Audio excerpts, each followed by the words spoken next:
PCB नहीं PCM भी अगर तुम्हारे पास है तो कोई एक जगह हो जहाँ पे सारे रिसोर्सेज तुम लोगों को मिल सके। और मान लो कि तुमने यहाँ पे पीसीएम या पीसीबी या पीसीएमबी दोनों ही कॉम्बिनेशन में जो है अपनी स्ट्रीम सिलेक्ट करी है। बहुत ज्यादा चैलेंजेस तुम्हें आने वाले हैं। माइंडसेट तुम्हारा चेंज होना बहुत जरूरी है। कुछ शुरू से शुरू करना है। कब आ रहे हैं बता दे कब आ रहे हैं? बता दो। पीसीबी 11th में ले तो ली, पर आईएससी की पढ़ाई करे तो करे कहाँ से?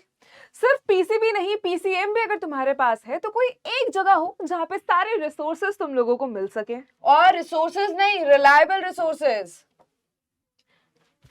इतने सारे चैलेंजेस, इतने सारे कमेंट्स, तो क्लास 10 से हम लोग 11th में जा रहे हैं, तो व्हाट नेक्स्ट? तो अभी नेक्स्ट क्या होने वाला है भाई? 10th जो है काफी ज्यादा हम लोगों ने अच्छी तरीके से कर ली है। 11th में हमारे पास होते हैं बहुत सारे चैलेंजेस। बच्चे जो हैं बहुत सारे सवाल होते हैं उनके मन में। क्या क्या सवाल होते हैं चलिए देखते हैं। तो सबसे पहला सवाल है कि क्लास 10th ओवर हो गई, क्लास 7th ओवर होने के बाद अब क्लास 11th में हम लोग क्या करने वाले हैं? तो क्लास 11 में देखो, सबसे पहले तुम्हारा ये रहता है कि यार क्लास 10 खत्म हो चुकी है और तुम्हारे अच्छे नंबर भी आ चुके हैं। और मान लो कि तुमने यहाँ पे पीसीएम या पीसीबी या पीसीएमबी दोनों ही कॉम्बिनेशन में जो है अपनी स्ट्रीम सिलेक्ट करी है। और इसी के साथ तुम्हारी प्रॉब्लम होती है कि अब 11th का जो स्ट्रगल है वो नया आ जाता है। इतने सारे कंसेप्ट, इतनी सारी चीजें, कॉम्पिटिटिव एग्जाम का प्रेशर। देखो भाई, to be honest, class 10th तुम्हारी जैसी भी हुई हो, अच्छी है बेकार है, अभी उसकी बात ही नहीं कर रहे हैं। अब 10th के एग्जाम्स तो दे दिए हमने, 11th में अब आगे का सोचना है, फ्यूचर का सोचना है। 11th खराब नहीं करनी है, 11th फाउंडेशन बनाएगा, बेसिक्स बनाएगा, तो 11th में कॉम्प्रोमाइज नहीं करना है। अभी बहुत अच्छे से हम समझ रहे हैं कि तुम क्या फेस कर रहे हो, कितने परेशान हो, तुम ढूंढ रहे हो तुमको कुछ ऐसा मिल जाए जो तुम्हारी क्लास 11th में बहुत बढ़िया तरीके से करा दे। अब देखो, तुम 11th में आ गए हो तो क्या क्या चेंजेस आएंगे। डिफिकल्टी लेवल बढ़ जाएगा, हालांकि सब्जेक्ट्स कम हो जाएंगे, डेप्थ इंक्रीज हो जाएगी। तुम्हारा करियर क्लास 11th पे डिपेंड करता है, कोई तुमको कितना ही पागल बना ले।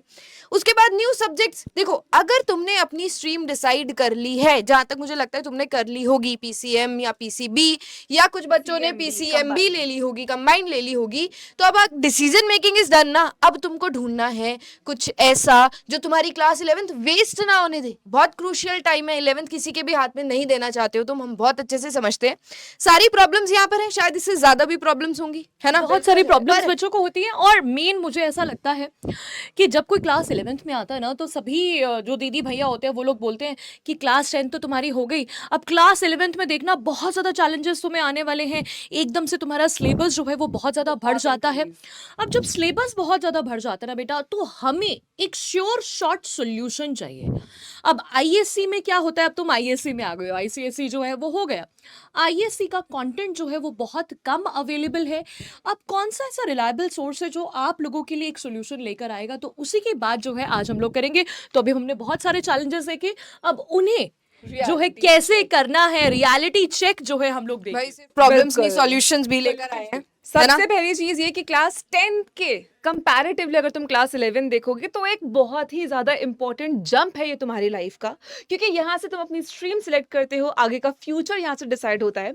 और क्लास 11 जो है वो क्लास 10 के इक्विवेलेंट तो बिल्कुल भी नहीं है, क्योंकि यहाँ पे जैसे मैम ने बोला कि भाई सब्जेक्ट्स कम हो भी जाते हैं लेकिन इन डेप्थ हो जाते हैं, तो तुम्हें कंसेप्चुअल क्लैरिटी की बहुत ज्यादा जरूरत होती है। बिल्कुल, कंसेप्ट क्लैरिटी पे फोकस रखना है, क्वेश्चन प्रैक्टिस पे फोकस रखना है, उसी के साथ साथ सेल्फ स्टडी इंपॉर्टेंट है। सेल्फ स्टडी तो करनी पड़ेगी। देखो, क्योंकि जब तक खुद रिवाइज नहीं करोगे तब तक तुम्हें कैसे पता चलेगा तुम कहाँ स्टैंड करते हो। रेगुलर एनालिसिस की जरूरत है, कितना आता है, कितना समझ आया, कहाँ गलती हो रही है, कहाँ ढील रह गई है, कहाँ पर सिली मिस्टेक्स हो रही हैं, वो सब ध्यान में रखना पड़ेगा बच्चों। ठीक है, डरने वाली बात नहीं है। देखो, हो जाता है, सब 11th में आए हैं, सारे बच्चे अभी 10th वाले 11th में ही आए हैं, सबके लिए एक सेम ही फेज है, सबके साथ सेम प्रॉब्लम्स है। पर प्रॉब्लम्स की बात नहीं, अब आ जाते हैं सॉल्यूशन के ऊपर कि भाई करे तो करे क्या।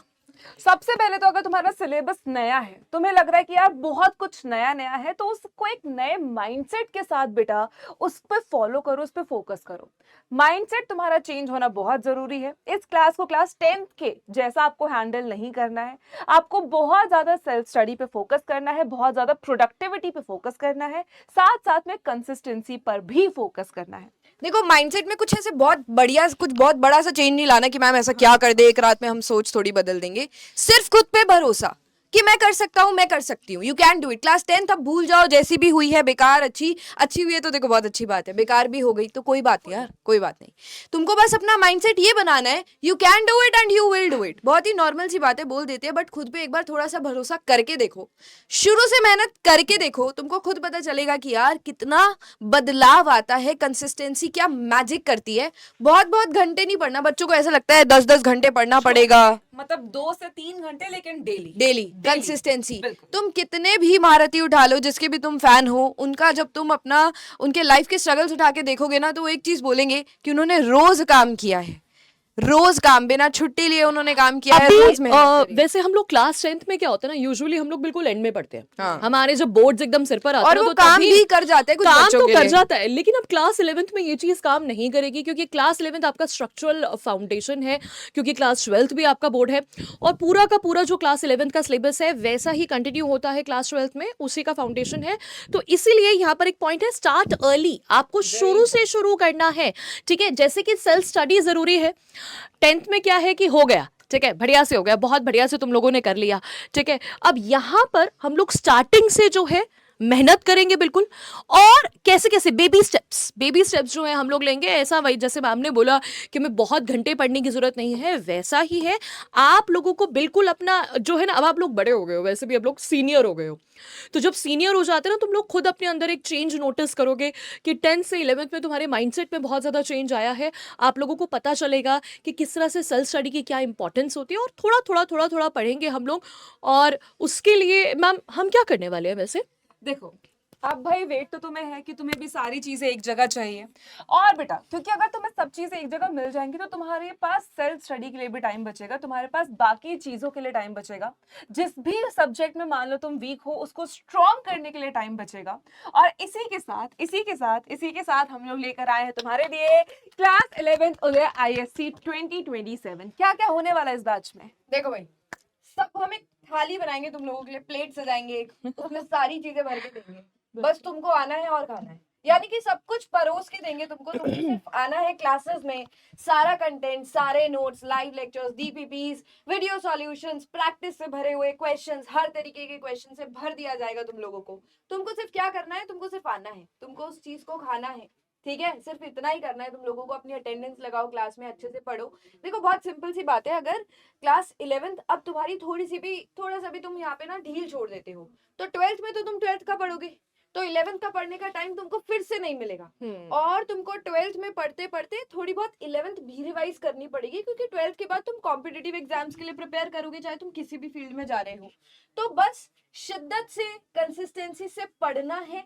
जितना टाइम क्लास में आ रहे हो, डिस्ट्रैक्शन से दूर रहना, क्लास में आके पढ़ना, इतना सा काम अगर तुम कर देते हो तो सारी चीजें डन हो जाएंगी। इस चीज की हम मैम मुझे ऐसा लगता है कि अपने आप ही बच्चों के अंदर बहुत ज्यादा चेंज आ जाता है। हाँ, हम बच्चे लोग भी, senior हो जाते हाँ, हैं क्योंकि ना इस हमने लाइफ में। लास्ट ईयर में पढ़ाया 11th के बच्चों को, हमें भी लगा अच्छा ये वही बहुत बच्चे हैं, प्यारे बच्चे, ये वही Exactly. बच्चे हैं, ये बहुत 10th वाले प्यारे बच्चे। थोड़ी बहुत शरारतें करते थे, 11th पे बिल्कुल इतने शरारतें करने sincere पर हो गए बहुत थे बड़े ना। सिंसियर हो जाते हैं एकदम से ही।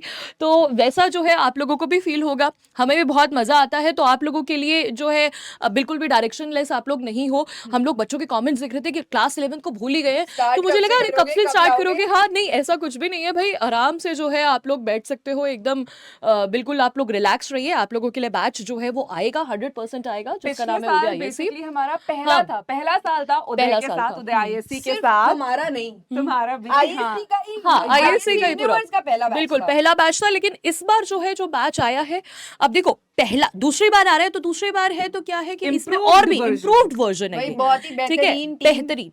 तैयार की गई है तुम लोगों आपको के ये लिए। लग रहा होगा कि क्यों डिले हो रहा है, थोड़ा और जल्दी होना चाहिए था, but again second time is the improvement time, और हम लोगों ने तुम्हारे लिए बहुत ज्यादा इम्प्रूवमेंट करी है इस बैच के अंदर। फुल जोश, फुल तैयारी के साथ आएंगे पूरी हम तैयारी लोग। के साथ आ रहे हैं। और कब आ रहे हैं बता दें क्या? कब आ रहे हैं, बता कब आ दें। रहे हैं? बताओ आओ तो, बता दें। बताओ तो, चलो भाई, बताओ। तो हम लोग आ रहे हैं 14th 14th अप्रैल को, एंड बिल्कुल डरने की तुम्हें जरूरत नहीं है। 14th अप्रैल को हम आएंगे, बैच में क्या क्या मिलने वाला है सब कुछ इस दिन हम आपको बताने वाले हैं। तो अपना जो भी डर है वो निकाल दो। आई नो कि थोड़ी सी टफ क्लास है, पर ऐसा कुछ नहीं है जो आप नहीं कर सकते हो। अगर आप कंसिस्टेंटली बस इस बैच को फॉलो करोगे बाय योर हार्ट, तो बेटा एग्जाम चाहे आप कॉम्पिटिटिव हो, 11th का हो या 12th का हो, आगे चल के आपको कोई प्रॉब्लम नहीं आने वाली है। अभी मुझे पता है नीचे मैसेजेस आने वाले हैं मॉडर्न इंग्लिश को लेकर, क्योंकि पिछली बार जो है बच्चों को बड़ा स्केप्टिकल थे बच्चे मॉडर्न इंग्लिश को लेकर, क्योंकि बच्चे अभी स्कूल जा रहे होंगे। वो लोग देख रहे होंगे कि यार मेरे फ्रेंड का तो इंग्लिश है, मेरे फ्रेंड के पास तो मैकबेथ है, लेकिन मेरे पास पिग्मालियन क्यों है, या फिर वाइस वर्सा हो सकता है। तो यहाँ पर एक प्रॉमिस मैं पहले ही कर देती हूँ, ऑल्दो लॉन्च बाद में होने वाला है, कि हम लोग जो है इस बैच में दोनों ही कवर करने वाले हैं, क्योंकि मेरे आईएएससी के बच्चों के लिए इंग्लिश भी उतनी ही इंपॉर्टेंट है जितनी की बाकी के सब्जेक्ट्स। तो बेटा वो चीज़ भी होने वाली है। अब बाकी हम लोग मिलेंगे 14th अप्रैल को। सब कुछ भाई, तुम लोग इतने कमेंट्स कर रहे थे, टेंशन में थे, तो हमें लगा बता दे बता दे। आ रहे मुझे लगा 14 अप्रैल तक हम लोगों को लगा कि नहीं भाई इतना वेट नहीं हो पाएगा, पहले Mama पहले and बता देना Masis चाहिए। are coming. Yes. And along with more Masis and more Taujis and more Mamus, more Mamus. Chachus, पूरा everyone. परिवार आ पूरा रहा है। परिवार आ रहा है। पैटर्नल पूरी family आने 14th वाली है। अप्रैल को मिलते हैं बच्चा। ऑलराइट, तब तक ध्यान रखो। Bye bye everyone, thank you so much.